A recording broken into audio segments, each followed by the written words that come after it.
मैं धनंजय का फादर हूँ। प्रोफेसर यशपाल शर्मा मेरा नाम है। और धनंजय को मैं यहाँ 27 मार्च 2024 में नरेंद्र सर के पास छोड़ के गया था। और जब हमने ये कोचिंग डिसाइड करनी थी तो हमारे एक सीनियर प्रोफेसर हैं, उन्होंने मुझे सजेस्ट किया था कि आप वहाँ चले जाओ।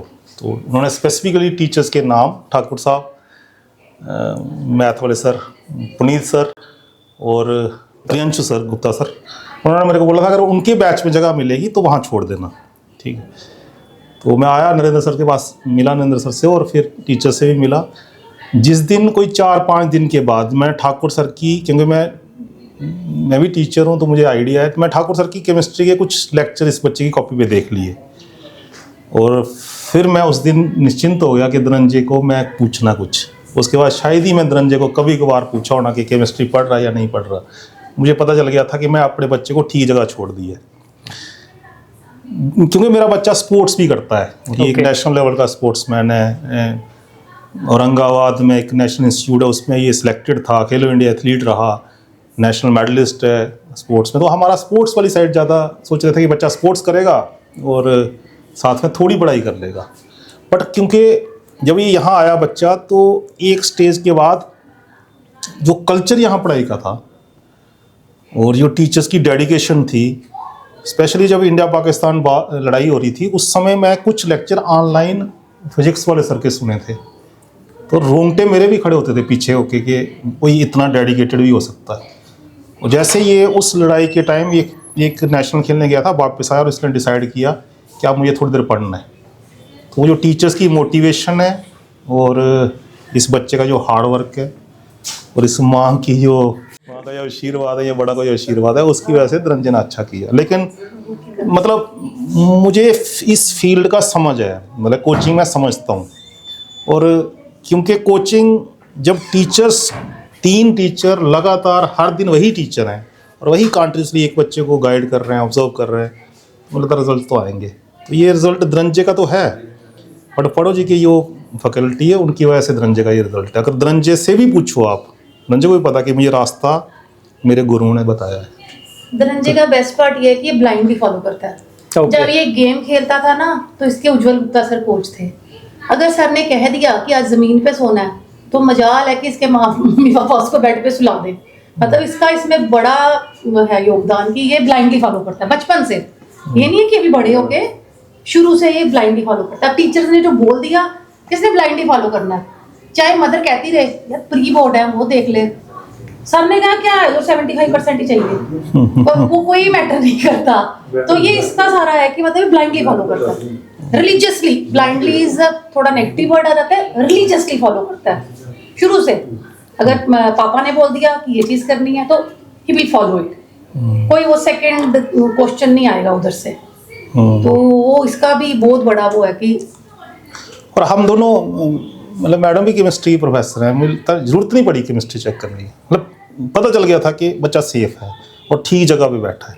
तो इसलिए कोचिंग डिसाइड करने से हमारा ये एक्चुअली हमारी बेटियां इससे बड़ी हैं, तो कोचिंग डिसाइड करना ना एक बड़ा मुश्किल सा काम है। और कोचिंग में जैसे मेरा जो एक्सपीरियंस है, यहाँ आपकी कोचिंग में फैकल्टी परमानेंट है और हर मंथ चेंज नहीं हो रही, वहाँ रिजल्ट आएंगे। और फिर टीचर्स की डेडिकेशन, वो टीचर 5-7 साल में टीचर नहीं बनता आदमी। 10 साल 15 साल लगते हैं। 25 साल का प्रोजेक्ट है, फिर टीचर बनता है। जो नया टीचर लगता है तो सोचता है कि मैं बदल डालूंगा, वो नहीं होता। ये ब्लड में कोई भी subject, physics math chemistry, blood में आने में 15-16 साल लगते हैं। और बाद टीचर खड़ा होता है।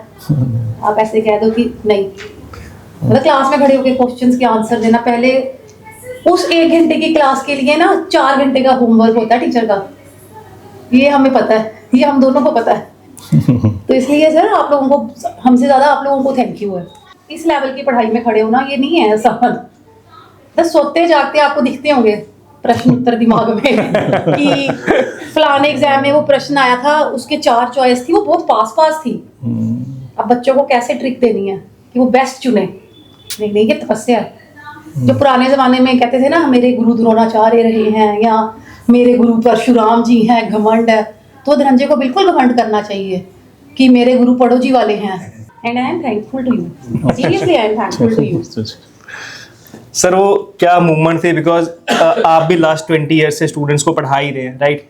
जब आपने रिजल्ट देखा धनंजय के साथ, वो उस मूवमेंट पे कैसी फीलिंग थी सर, वो एक बार जाहिर कीजिए। इन्होंने धनंजय के साथ नहीं देखा, तो किस्सा है। आपने देखा मैम, आप मैंने बताइए। भी नहीं देखा। मैं खाना बना रही थी, धनंजय किचन में आया, मम्मा 99.7। मैंने कहा अच्छा, बड़ी मुबारक हो, तेरे को IIT मिल गया? कहता उसका एडवांस होता है। मैंने कहा अच्छा, तू तो कहता था ना कि IIT में जाना है। मतलब कितनी मैं इसके साथ रही होगी 11th 12th में कि मुझे पता है कि देख रहे हैं पड़ोसी वाले।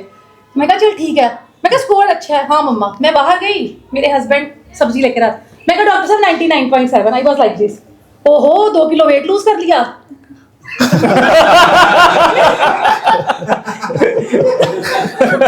हमारी बड़ी बेटी बैडमिंटन, दोनों बच्चियां खेल रही हैं, बड़ी वाली कहती है पापा वेट लूज नहीं है, धनंजय का परसेंटाइल है। ये थी हमारी मूवमेंट, ये अंदर है। मैं जैसे गेट खोला तो मैं इसने चुनरी में ली हुई थी मैडम। मतलब अच्छा। ऐसे मैं लहराती बल खाती हूँ 99। ओहो 2 किलो वेट लूज हो गया। क्योंकि मुझे ये पता था कि धनंजय का पेपर, ये मुझे कह रहा था कि एक इस बच्चे की क्वालिटी है ये। मैंने हाँ, बच्चे की क्वालिटी है ये कि मैंने बच्चे देखे हैं, उनको असेस नहीं कर पाते कि मैं मतलब क्या कितना मेरा स्कोर रहेगा। धनंजय बाबू और बोलेगा कि मैं 94.1 हूँ तो फिर 94.2 नहीं हो सकता, ना 05 हो सकता है। मतलब असेसमेंट बड़ी खतरनाक है। ये मुझे कहता है यार मैं पेपर कैसा हुआ, मुझे लग गया पता कि पेपर ठीक नहीं हुआ है। हाँ, थोड़ा मतलब ठीक था, हमें पता चल गया कि हम इतने सारे लोगों को आइडिया था कि पेपर मुश्किल आया या जो भी रहा रिजल्ट, है ना। थोड़ी कह रहा पापा परसेंटेज आने दो, ठीक आएगा। बच्चे की जो इसकी जो का मतलब क्वालिटी है, मैं बहुत बच्चे पढ़ाए होंगे मैंने, 30,000 तक पढ़ाए होंगे पिछले 20-22 सालों में। मतलब एज ए टीचर मैं इसको असेस करूँ ना, तो इसकी क्वालिटी है कि ये चूज़ कर सकता है कि मैं क्या करना है, कौन से क्वेश्चन करने हैं, वही क्वालिटी है। और दूसरा क्वालिटी है घर आके असेस कर सकता है कि मेरा क्या स्कोर होगा। इसने मुझे बोला था 99% से ऊपर आएगा। मैं यार इतने कम क्वेश्चन अटेम्प्ट हुए, 99% कैसे आ सकता है? तो लेवल ऑफ मतलब किसी को ये पता करना कि क्या गलत है क्या ठीक है, वो थोड़ा मुश्किल काम है ना। किसी बच्चे में वो क्वालिटी होती है। और मेरे लिए जो मतलब एज अ फादर जो ड्रास्टिक चेंज है कि एक स्पोर्ट्समैन इस लेवल पे पहुंचा हुआ, टीचर्स ने उसको क्या खिला दिया कि वो इतना अच्छा परसेंटाइल लेके आएगा। क्योंकि ये May 24 में आया ना पढ़ाई में, ये तो May 25 में आया ना पढ़ने में। उससे पहले तो ये ऐसे ही था, आपने क्लास से निकाल दिया। इसकी रूटीन आपको शायद मैंने बताई भी है। मतलब ये यहाँ से जाता था 2 बजे, 2:45 ये घर पहुँचता था उस समय। 3:30 तक ये खाना खाता। खाना खाने में थोड़ा टाइम लेते हैं ये बच्चे, टीवी देख के खा रहे हैं, मतलब गलत तरीका जो खाने का। उसके बाद 3:45 इसका ऑटो आता था, ये वहाँ से 8:30 आता था।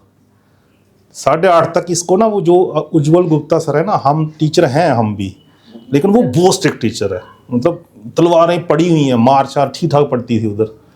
8:30-9 बजे आके फिर आपके थोड़े बहुत होमवर्क करना, जितना मतलब बहुत कम कर पाता था ये। तो मुझे ये पता था कि अगर ये 4 घंटे छोड़ देगा ये तो बराबर बच्चों में बराबर आ जाएगा जो बाकी बच्चे कर रहे हैं। इस बेसिस पे शायद मैं उस दिन आपको कहा कि इसको आप थोड़ा टाइम दो। चलो, बट मैं मतलब हम बेसिकली स्पोर्ट्स वाली परिवार हैं, मैं भी स्पोर्ट्समैन रहा हूँ, तो मैं चाहता हूँ थोड़ा बहुत खेल ले, तो खेल लिया थोड़ा बहुत इसने। अब आपने इसको और रास्ते लगा दिया तो चलो ठीक है, यही सही। तो ये always remain grateful to you. मतलब हम लोग जिंदगी में ना भूल सकते हैं। ठाकुर साहब से तो मेरी बातचीत होती है क्योंकि हमारा सब्जेक्ट सेम है ना। आप लोगों से भी मैं मिलता था के बीच में, लेकिन मतलब पढ़ो जी हमारे लिए क्या हो गया या क्या कर गया वो हम शायद नहीं भूल पाएंगे एज अ फैमिली। धनंजय तो नहीं भूल सकता, हम भी परिवार भी नहीं भूल सकता। ठीक है।